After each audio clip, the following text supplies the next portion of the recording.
దేవుని మాట వింటున్న ప్రతి ఒక్కరికి నా వందనాలు తెలియజేస్తున్నాను. ఈరోజు దేవుని మాట ఇర్మియా 8వ అధ్యాయము చివరి వచనం. ఇర్మియా 8 చివరి వచనం చూడండి. అక్కడ ఏ వైద్యుడును లేడా, నా జనులకు స్వస్థత ఎందుకు కలుగకపోవచ్చున్నది. 23వ వచనం. ప్రియ సహోదరి సహోదరులారా, దేవుడు మాట్లాడుతున్నాడు స్పష్టంగా. అక్కడ ఏ వైద్యుడును లేడా.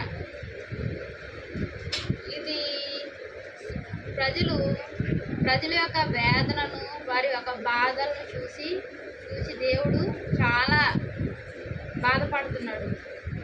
ప్రియమైన స్నేహితులారా, సహోదరి సహోదరులారా, ఈ యొక్క సమయంలో దేవుడు ఏం మాట్లాడుతున్నాడంటే, స్వస్థపరిచే వైద్యుడు ఎక్కడా లేడా అని అడుగుతున్నాడు.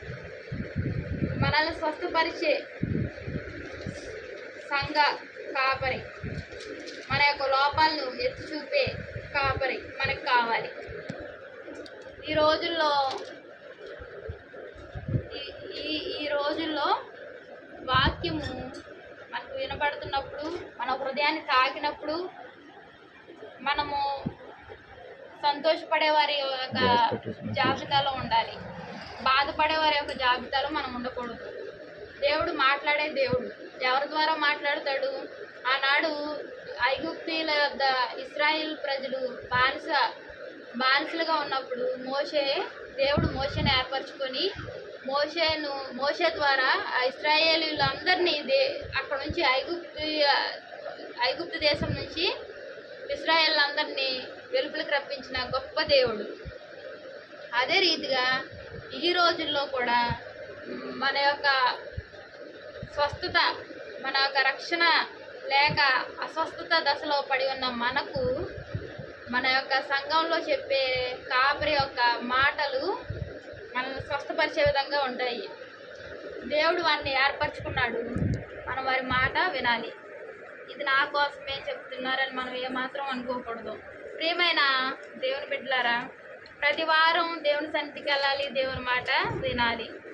ఎక్కడుంటే అక్కడ, ఈ సంఘం అని లేదు, ఆ సంఘం అని లేదు, ప్రపంచ నలుదిశలా ఏ సంఘానికి వెళ్ళినా మనం దేవుని మాట వినేవారంగా ఉంటాం. దేవుని మాట మనకు వినపడుతుంది కాబట్టి మనకు దగ్గరలో ఎక్కడుంటే అక్కడికి వెళ్ళి, ఎక్కడ 2-3 ఉంటారో వారి మధ్య ఉంటాను అంటున్నాడు దేవుడు. అదే రీతిగా 2-3 ఉన్న చోటే ఉంటాడా? ఒంటరికున్నప్పుడు ప్రార్థన చేసుకుంటే ఉండడా దేవుడు? ప్రియ సహోదరి సహోదరులారా, దేవుడు మనల్ని ఆలయంగా చేసుకున్నాడు, పరిశుద్ధమైన ఆలయంగా చేసుకున్నాడు. ఆయన పరిశుద్ధమైన రక్తంతో మనం కొనుక్కున్నాడు కాబట్టి మనము పరిశుద్ధపరచబడాం కాబట్టి దేవుడు మనలో ఉన్నాడు. మన కుటుంబంతో కలిసి ప్రార్థన చేసుకున్నప్పుడు వింటాడు, మనం ఒంటరిగా ప్రార్థన చేసుకున్నప్పుడు కూడా దేవుడు వినేవాడుగా ఉన్నాడు, మనకి స్వస్థత కలిగి చేసే దేవుడుగా ఉన్నాడు. దేవుడు ఏమంటున్నాడంటే, అక్కడ ఏ వైద్యుడును లేడా, నా జనులకు స్వస్థత ఎందుకు కలగకపోవచ్చున్నది. పాపమనే అస్వస్థత, పాపమనే రోగం మనుషులను బట్టి వారు బాధపడే పరిస్థితి. పాపం ఘోరమైనది. ఘోరమైన పాపము ఏమవుతుంది? పాపము ఘోరమైనది. అది చిన్న పాపం అని లేదు, పెద్ద పాపం అని లేదు, చిన్న తప్పు అని లేదు, పెద్ద తప్పు అని లేదు. అబద్ధం ఆడటం కూడా పాపమే, ప్రక్కవారిని దూషించడం కూడా పాపమే, వారి గురించి మన మనసులో ఏదైనా అనుకోవడం కూడా పాపమే. ఇవన్నీ పాపాలు. ఈ యొక్క పాపాలు పోవాలంటే మనం ఎవరి దగ్గరికి వెళ్ళాలి? దేవుని దగ్గరికి వెళ్ళాలి, దేవుని సన్నిధికి వెళ్ళాలి. అప్పుడు మనకు స్వస్థత కలుగుచున్నది, స్వస్థత వచ్చుద్ది. మన ఆరోగ్యం, మన యొక్క శరీరానికి స్వస్థత, మన ఆత్మీయ జీవితానికి స్వస్థత.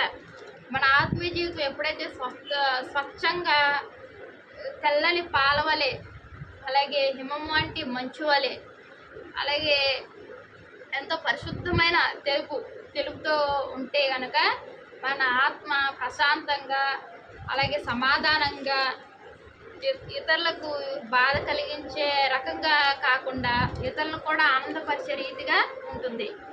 మన యొక్క ఆత్మీయ పరిస్థితి బాగుంటే మన శరీరం యొక్క పరిస్థితి కూడా బాగుంటుంది. ఎప్పుడైతే మన యొక్క పరిస్థితి ఆత్మీయ స్వస్థత కలిగి ఉంటామో మన కుటుంబం కూడా స్వస్థత కలిగి ఉంటుంది.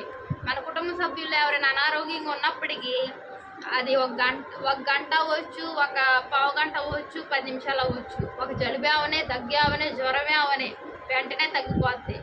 సాధారణంగా ఒక నిమిషం కన్నా ఎక్కువ ఉండదు. అలాగే ప్రతి పరిస్థితిలోనూ మనం విజయ బాటలోనే ఉంటాం, కానీ అపజయపు యొక్క బాటలో ఏమాత్రం ఉండం మనం. ఆ యొక్క స్వస్థత, ఆత్మీయ స్వస్థత మనకి కావాలి. దేనికి కావాలి? మన హృదయాలకు కావాలి స్వస్థత. ఎప్పుడైతే మనకు స్వస్థత ఆత్మీయంగా ఉంటుందో మన జీవితాల్లో సుఖము, నెమ్మది, సంతోషము అన్నిట్లో విజయమే. ఎటు చూసినా విజయమే. ఎవరి మొహం చూసామో ఈ రోజంతా చాలా సంతోషంగా ఉంది అనుకుంటారు చాలామంది. మనం ఎవరి ముఖం చూడవసరం లేదు.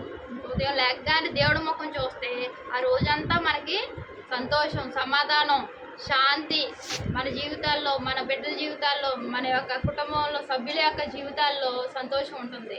మన భర్త రాకపోకల్లో సంతోషం ఉంటుంది. ఇలాగా మన బిడ్డల చదువుల్లో, వారి రాకపోకల్లో అన్నిట్లో దేవుడు సంతోషంగా మనల్ని ఉంచుతాడు. అది ప్రియ సహోదరి సహోదరులారా, స్నేహితులారా, మనం ఆత్మీయ స్వస్థత కలిగి ముందుకు నడుచుకుంటూ వెళ్ళిపోతాం. అలాగా వెళ్ళినప్పుడు మన అన్ని పరిస్థితులు చాలా మంచిగా ఉంటాయి, మేలుతో నింపబడి ఉంటాయి. మన హృదయాల్లో సంతోషం, సమాధానం అనుగ్రహిస్తాడు. మనకి కష్టాలు, అనారోగ్యాలు ఏమీ ఉండవు మన జీవితాల్లో. అంత నోవాహు దినాలన్నీ సుఖంగా సౌఖ్యంగా ఉన్నట్టు మన జీవితాల్లో కూడా సుఖము, సౌఖ్యం నిండి సమృద్ధికరమైన జీవితాల్లో, అభివృద్ధికరమైన జీవితాల్లో పయనిస్తాము.